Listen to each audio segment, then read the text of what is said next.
Welcome back to another episode on the Regal Change YouTube channel. My name is Thaddeus, and today we're going to be talking about why betas are not befriended by alphas or sigma males. And the reason for this is there's a multitude of reasons, but ultimately the alpha or the sigma male knows that down the line, the beta will betray or try to be like a snake in one way or another in the future. And so it's up to the alpha and the sigma to vet and learn how to vet. Now, you can consider the alpha to be the quote unquote dominant bad boy, whereas the sigma male is more of the mysterious lone wolf type personality. Now, I've had a lot of people in the past, and even myself, like within the past few years, I was going to say recently, but it's really been within the last few years. I would have considered myself a Sigma male up until about a year and a half, 2 years ago, when I started to really commit more to following Christ. And the reason for that is because I slowly started to see that the real difference between an alpha and a sigma is just a matter of introversion, as far as I can tell. And so it's not that the sigma male, quote unquote, could be.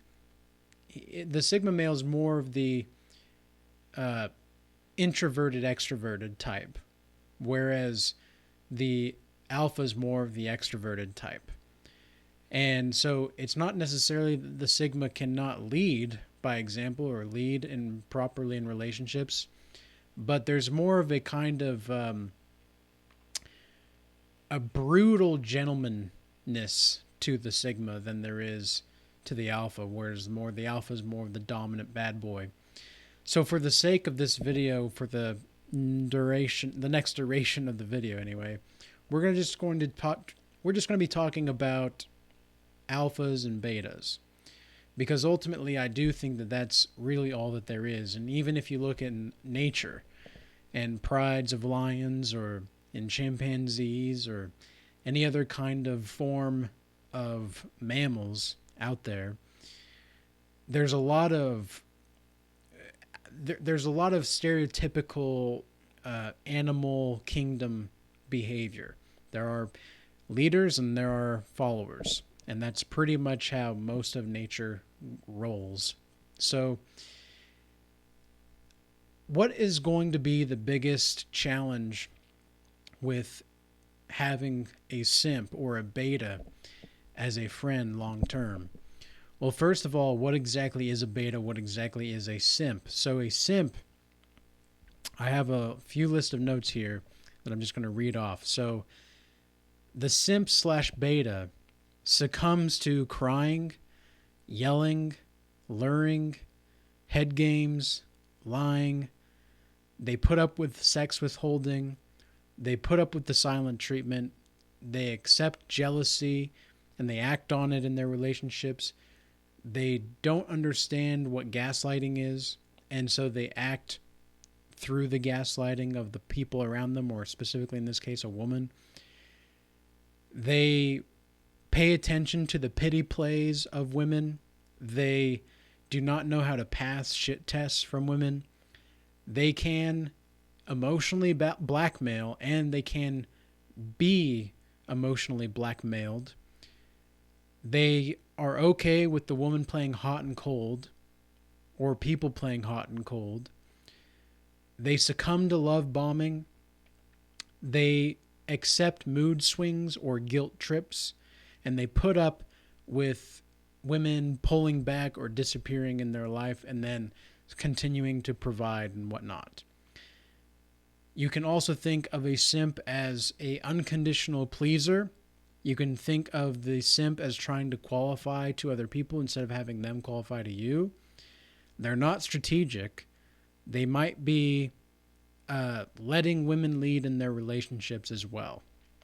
They don't know what it's like to lead in their relationships. So that's just a little bit of a background on what a simp or a beta is. And so the main difference between alphas and betas are how they acknowledge their interior world. So, and how they acknowledge their interior world to themselves. Now, I know this because I used to be a beta, like full on simp mode, and it's embarrassing to have to say that, but at the same time, I don't think if it weren't for those situations that I was in, I wouldn't be to the place that I am today. I wouldn't be someone that understands that being an alpha is more of a state of mentality than anything else. You don't have to have like the biggest of the of sticks to hit people with, or the biggest guns, or the best cars, or whatever. It's a disgrace, in my opinion, that so many people are basing their integrity and their morals off of how big their house is, or like how expensive their vehicle is, etc. I don't think there's ever going to be a day in my life where I find myself purchasing a Lamborghini, even if I had the money. And the reason for that is because I don't see the value in that. Because society is constantly trying to tell us as men that because we do have to create value. That's of course something that men have to do. But it's almost as if the world is constantly telling men that they're never going to be enough to live up to the expectations of what it means to be a man. And so you even have a bunch of these people outside of us, of society in general, or speaking down on our society, rather. That's the better way to look at it. They're speaking down on the society in a way that is not constructive criticism. It's more of a just critique for the sake of critique, and they offer no solution except to further castrate yourself mentally and become the depleted coomer that you are supposed to quote unquote be. And this goes back to some of my semen retention videos where I've talked about how just recently the prostate cancer, where if you don't play with yourself, you're going to get prostate cancer. What kind of crazy idea is that? That you're going to get prostate cancer if you do not play with yourself? And the metaphor that I gave in that video was, it's like trying to say that you have to drink in order to be healthy, or you have to smoke in order to breathe good, or in order to improve your lungs. It doesn't make sense. And so this is another thing that the alpha already understands, that he's like a lion. That the alpha is like a lion. The lion doesn't need to play with himself in order to get the lioness. The lion goes out there, he kicks ass, he hunts what he needs to hunt, he provides, he protects, and he does his job, and he gets what he needs to get from the lioness because he's already doing his job. And so her job, her duties are to raise the kids, protect the kids, and then please the husband. Or in this case of a lion, please the male lion. And a lot of women may be triggered by that because it's like, in some sense, women don't understand that it's actually a sign of genuine desire on your part, women, to please the man.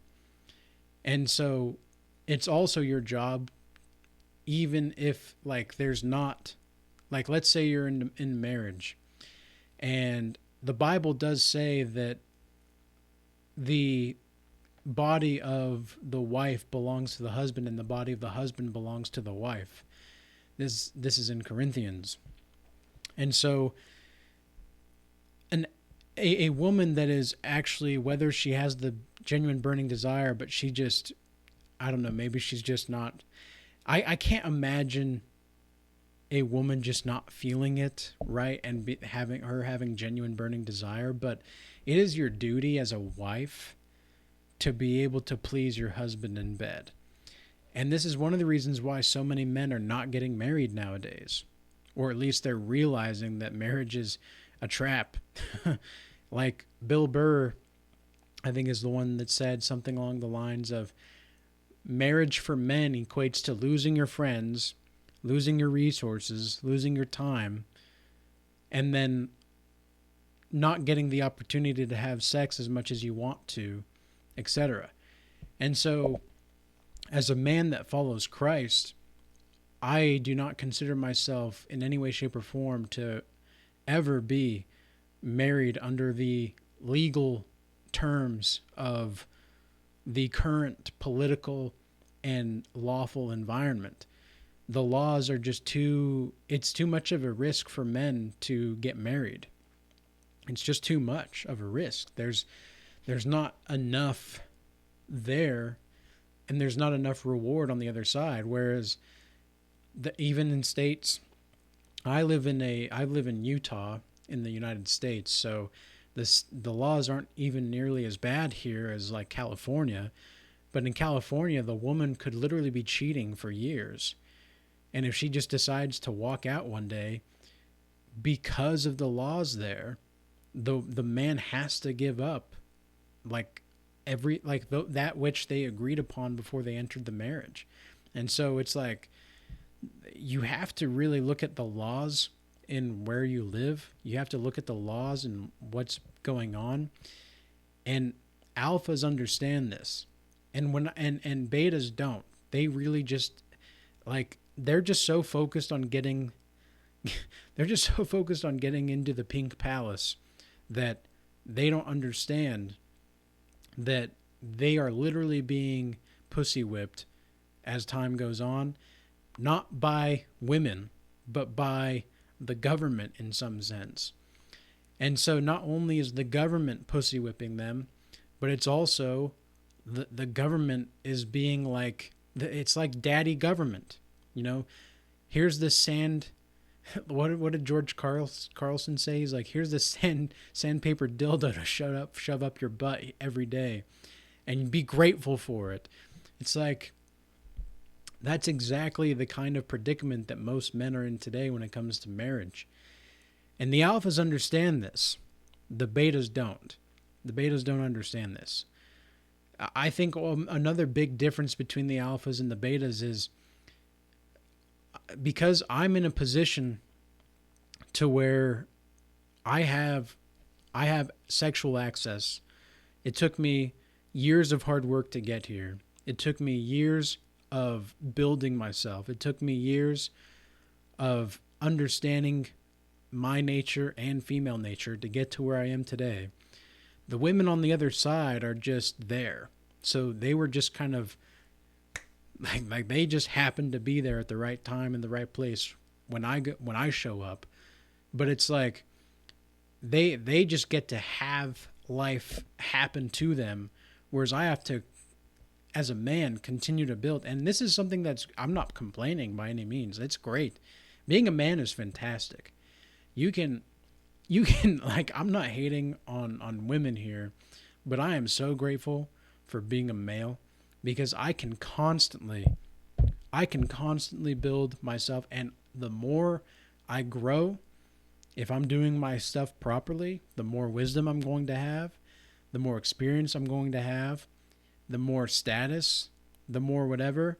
And I'm not pining for status. That's not really my goal, but that is going to be a driver and indicator of some kind of form of success to women.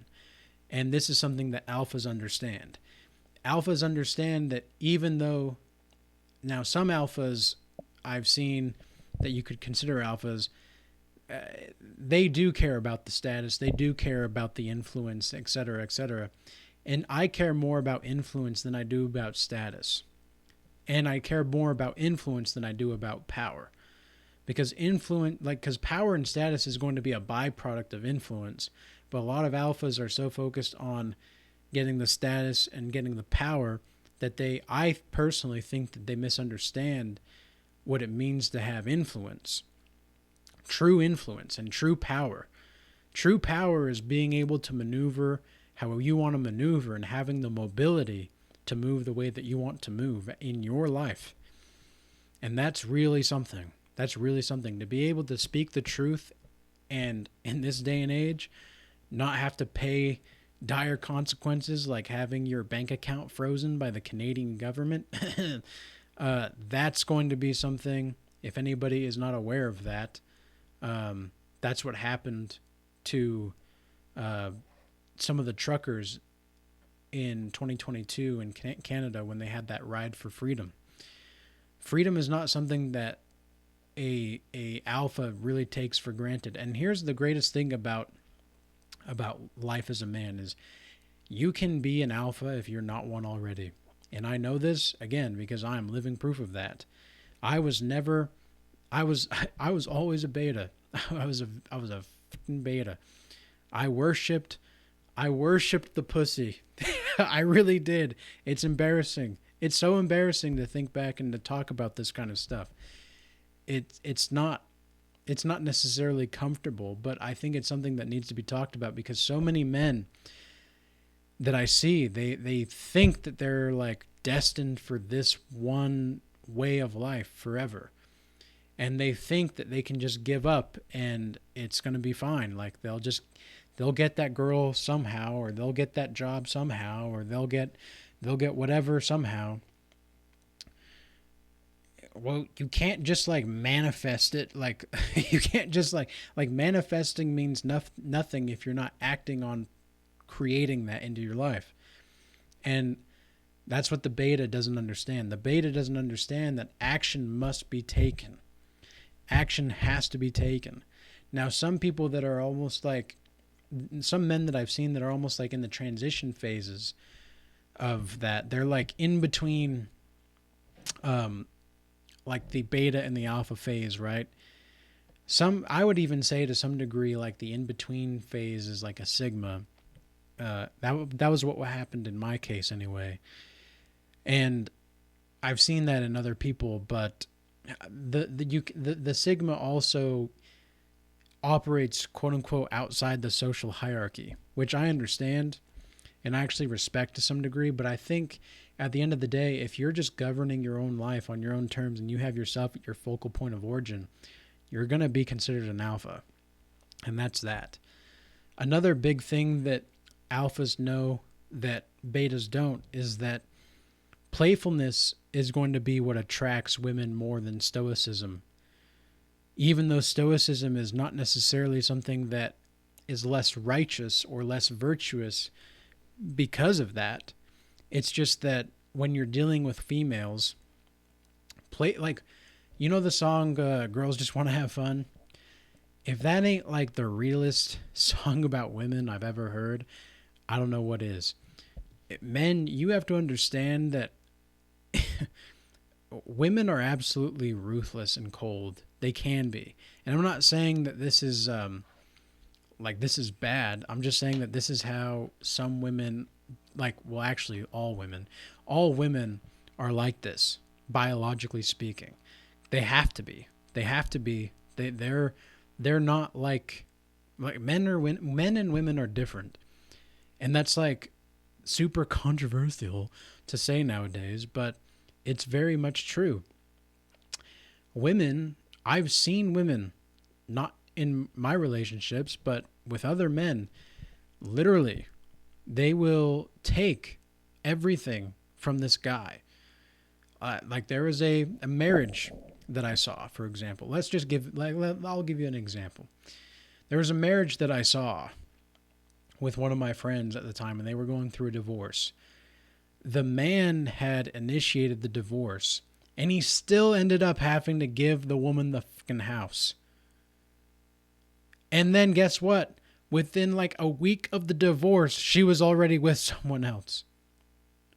How crazy is that? How crazy? So she gets the house, and then she gets to take the guy to the house that the guy built.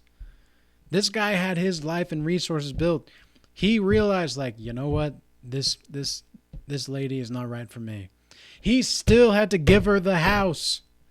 How insane is that? And guess what? The woman felt no remorse. No remorse. And I've seen this multiple times, so women can't just say, like, well, that's just the one time. Or, like, not all women are like that. I know not all women are like that, but I know all women are capable of that. That's what I know. I know that for a fact.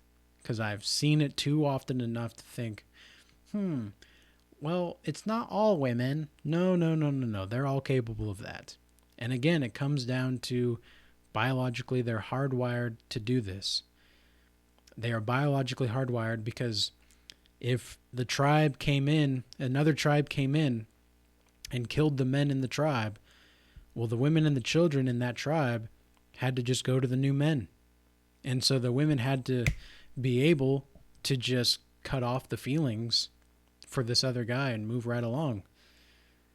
I mean, some men that I've talked to in the past, not on consultations or anything, but with friends, they were absolutely devastated by how fast the woman moved on because they believed that they had something real. All to find out that it was not real. Well, it was real, but not as real as they thought it was. And so that's just a sign that if the woman is not, if you're investing more in the woman than the woman is investing in you as far as emotions wise, you're done for it. You are going to, you're basically digging yourself a grave, making the gravestone and saying R.I.P. right there on the grave. And then you're going to lie in it alive. And that's not something you want to do. That's not something you want to do. This is one of the other reasons why women, I think, are so attracted to men that just don't care. It's not necessarily that you can't treat women good. That's not at all what it's about. It's not about treating women poorly, because the alpha does. The alpha does really know how to treat a woman well. How else how else would he be able to attract so many other women and have so many women wanting him? Obviously, he's doing something right. So this is just something that I've noticed and that I wanted to make a video about, because it just seems like there's a lot of misinterpretations about that going on. And again, these simps that are playing along with these games of women, those are men that you do not want in your life, gentlemen. And same with people in general. If anybody is putting up with those lists of things that I gave off in the beginning, you do not want those kinds of people in your life at all, because they're going to make your life a living hell, and you're going to be the object of resentment, and you're going to be the object of vengeance. Not even vengeance, but revenge. I would say vengeance is, if anything, more righteous than revenge. But you're gonna be the target for revenge, and I've had this happen to me as well, where the men just completely turned. Oh, one more thing that I just thought about. This is actually really important. Any man that tries to date your exes, I do not consider them a friend. The reason being is because, number one, like, that's just disrespectful. For example, in Friends, where they basically just share Rachel. Everybody just shares Rachel. Rachel is the Rachel is the friend that's everybody's friend. That's something that I just find super disrespectful, and it's not real. It's not real. Again, the guy is just worshiping that pink palace, and he just wants to go into the pink palace and have a good time. He wants to dance in that pink palace, and he wants to leave, and that's it. That's all that he wants. And the only reason that he thinks that he can get her is because you could get her. That's something that you also want to stay away from. So with that being said, I hope this message was useful and insightful, and peace be with you. Until next time.